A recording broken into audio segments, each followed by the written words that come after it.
In 1942, in a mental institution, a young woman lay strapped to a bed, Frances Farmer. Just a few years earlier, she'd been one of Hollywood's brightest stars. They'd called her one of the most beautiful women. But now that woman was in a cell, restrained, and doctors were preparing to operate on her brain, lobotomy. Frances screamed, "I'm not insane, let me go." But nobody listened.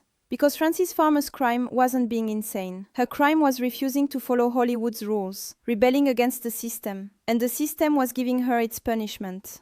Before we reveal how Hollywood destroyed a woman who dared to be different, hit subscribe for more shocking untold stories about stars who were punished for being themselves. Frances Farmer was born in 1913 in Seattle. She was intelligent, rebellious, a free spirit. In high school, she wrote an essay, God Dies. She declared herself an atheist. In the 1930s, this was a very dangerous statement. But Frances didn't care. "I'm telling the truth," she said. Her mother Lillian was horrified. "Be quiet," she said. "What will people think?" But Frances didn't stay quiet. She never did. In college, she studied drama. She won a contest. The prize? A trip to the Soviet Union. Frances went. 1935. In Moscow, she watched communist theaters. When she returned to America, the FBI started watching her. They called her a communist sympathizer. But Frances only believed in free thought. In 1936, Hollywood discovered her.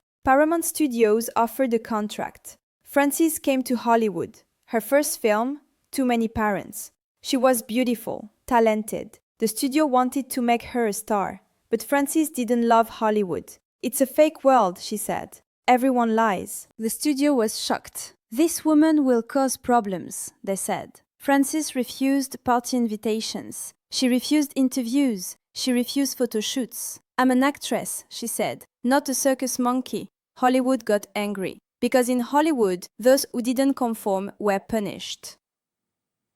In 1937, the film Come and Get It came. She worked with director William Wyler. Her performance was magnificent. But Frances argued with directors on sets. "I won't play this scene this way," she said. "It doesn't make sense." Wyler got angry. "Who are you to tell me?" Frances replied, "I'm also a human being. I have my own mind." That argument spread through Hollywood. Frances Farmer is a difficult actress, they said. In 1938, Frances went to New York. She wanted to do theater on Broadway. "Real art is here," she said, "not in Hollywood." She performed at the Group Theater. She starred in Clifford Odets's Golden Boy. Critics praised her. But Frances wasn't happy, because her personal life was chaotic. She married actor Leif Erikson, but the marriage was a disaster. Leif tried to control Frances. Frances rebelled. She started drinking. She got drunk at parties. In 1940, she returned to Hollywood, but she was no longer wanted. She'd been branded troublemaking actress. She only got small roles. She struggled financially. In 1941, her mother Lillian tried to control Frances. "Come to Seattle with me," she said. Frances refused. "My life is mine," she said. Lillian got angry, and she made a plan. She would treat her daughter. One night, Frances was caught driving drunk. She was arrested. In court, Frances argued with the judge. "I'm not guilty. The system is broken." The judge sentenced Frances. But worse, he declared her mentally ill. Lillian was pleased, because now she could control Frances. Frances was sent to Steilacoom Mental Hospital in Washington State. That hospital was a nightmare. Terrible conditions, terrible treatment. Frances screamed, "I'm not sick! Get me out of here!" But nobody listened. Doctors administered shock treatment to her. Electroshock. Frances's body convulsed. Her brain burned. But her rebellion didn't stop. Then something worse came. Doctors recommended lobotomy, brain surgery, to kill her personality. Lillian signed. "My daughter will get better," she said. But lobotomy wasn't healing. It was destruction. In 1943, Frances underwent a transorbital lobotomy. They reached her brain through her eyes. Nerves were severed. After the procedure, Frances was no longer the old Frances. She was quiet, lethargic. That fiery, rebellious woman had disappeared. The lobotomy killed Frances, but her body continued living. She stayed in the hospital for years. Nobody visited. Hollywood forgot her. In 1950, she was discharged, but her life was over. She returned to Seattle. She worked small jobs. She cleaned rooms at a hotel. A former Hollywood star was now a cleaning lady. One day, a guest recognized her. "Aren't you Frances Farmer?" he asked. Frances quietly replied, "I used to be." In the late 1950s, Frances returned to acting, small TV roles, but she didn't have her old talent. The lobotomy had destroyed her. In the 1960s, she wrote an autobiography, Will There Really Be a Morning? In that book, she didn't talk about the lobotomy because she didn't remember, or she was too ashamed. In 1970, she worked on a TV show in Indianapolis. She hosted a morning program. There she lived a quiet life. She never married. She lived alone. On August 1st, 1970, Frances Farmer died. She was 56 years old. Esophageal cancer. Her funeral was small. A few friends. Nobody from Hollywood came. The gravestone has only her name, Frances Farmer. But that name became the symbol of a tragedy. Years later, people rediscovered Frances's story. In 1982, a film was made, Frances. Jessica Lange played Frances. That film showed the horror of lobotomy. People were shocked. "Is this real?" they asked. "Did they really do this to a woman?" Yes. Hollywood, her mother, and the system did this to Frances Farmer. Because she didn't conform. She rebelled against the system. She thought freely, and her punishment was the destruction of her brain. The details that emerged later were even more horrifying. Former patients at Steilacoom described conditions that would be illegal today. Overcrowding, abuse, neglect. Frances spent months in isolation, sometimes naked, sometimes in straitjackets, always medicated. Staff members later admitted they knew she wasn't insane. She was just angry, one nurse said. Angry at the system, and they punished her for it. The lobotomy procedure itself was barbaric. A thin instrument inserted through the eye socket. No anesthesia in some accounts, just restraints and force.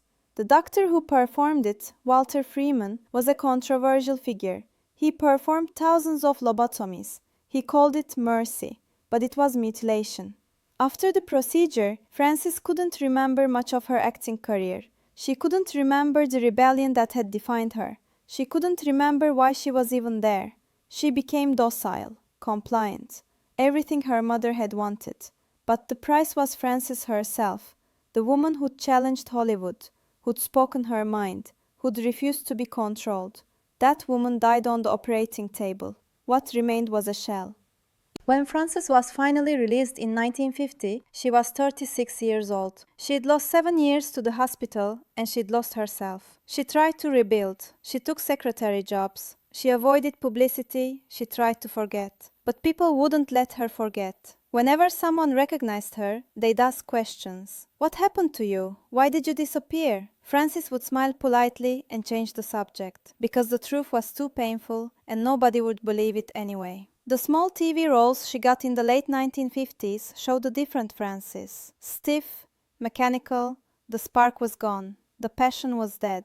Directors who'd worked with her before were shocked. "This isn't the same woman," one said. "Something fundamental has changed." They didn't know about the lobotomy. Frances never told them. She was ashamed, as if it were somehow her fault. Her autobiography, published in 1972, 2 years after her death, hinted at the horrors but didn't detail them. She wrote about the hospital, about the treatments, but she stopped short of fully describing the lobotomy. Some historians believe she couldn't remember it clearly. The procedure had damaged her memory centers. Others believe she remembered but couldn't bear to write it. Either way, the full truth only emerged after her death, when journalists investigated, when former staff members talked, when the horror of what had been done to her became public knowledge. The public was outraged. How could this happen? How could a beautiful, talented actress be lobotomized simply for being rebellious? But that was exactly why it happened. Frances Farmer was punished for being herself, for refusing to play the Hollywood game, for having opinions, for speaking out. Her mother Lillian never apologized,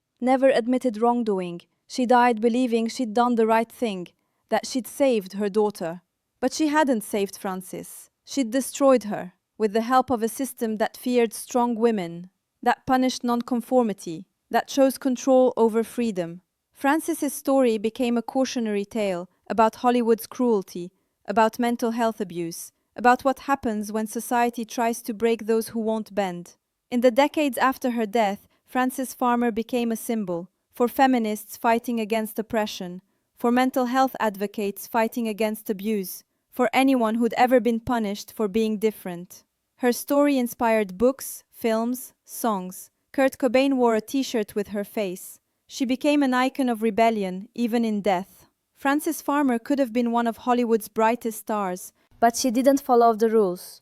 She refused to be fake. She told the truth, and Hollywood destroyed her. First her career, then her freedom, then her mind. The lobotomy killed Frances, but her body lived another 27 years. Those 27 years were spent as a ghost. The real Frances died in 1943. Sometimes the system tells you to conform, and if you don't, it destroys you. Frances Farmer didn't conform, and she was destroyed. But her story was never forgotten, because she became the symbol of rebellion, the price of free thought, and Hollywood's darkest secret. The tragedy of Frances Farmer isn't just what happened to her.